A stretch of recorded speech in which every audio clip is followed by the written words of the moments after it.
Vous connaissez sûrement son visage, peut-être que son nom ne vous saute pas tout de suite à la tête, mais Christian Roth, vous l'avez forcément vu déjà quelque part, dans une série policière, un téléfilm du dimanche soir, une fiction France 3 ou une rediff tout simplement de Navarro. C'est exactement ce genre d'acteur français, pas forcément une star de tapis rouge, mais un visage familier, solide, et populaire qui a accompagné des millions de téléspectateurs pendant des années.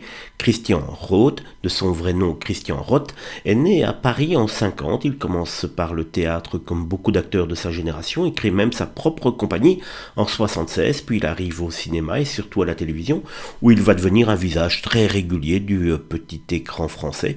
Le grand public le découvre notamment dans Navarro à partir de 89 dans le rôle de l'inspecteur René Auclin.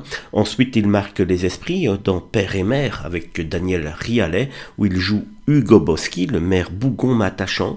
Il a aussi travaillé comme scénariste, auteur et a participé au court-métrage Omnibus, récompensé à Cannes et aux Oscars dans les années 90. Mais derrière cette carrière discrète et solide, il y a aussi une vie privée beaucoup plus douloureuse. Christian Roth a eu 5 enfants.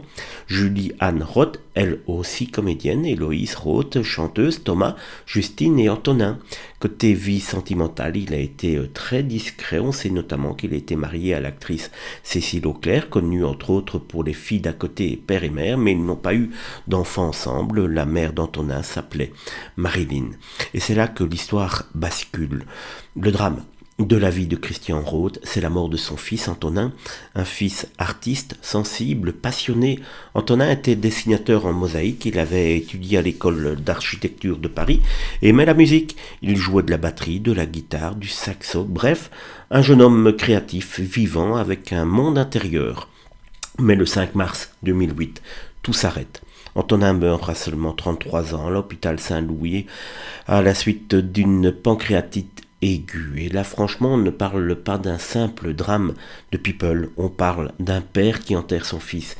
Il n'y a pas pire, ce genre de blessure, ça ne se répare jamais, ça ne se répare pas, ça se range pas dans un coin. Ça reste là, même quand les caméras tournent, même quand il faut sourire, même quand il faut continuer à jouer. Et ce qui rend l'histoire encore plus dure, c'est que Christian sortait déjà d'un autre choc. 2 ans avant la mort de son fils en 2006, il avait perdu son grand ami et partenaire de toujours, Daniel Rialet, mort d'une crise cardiaque à seulement 46 ans. Alors imaginez perdre un ami proche, puis perdre son fils 2 ans plus tard. C'est une double claque, une période noire, une vraie avalanche. Christian Roth ne s'est jamais véritablement remis de ces 2 pertes et il n'a plus jamais été le même après.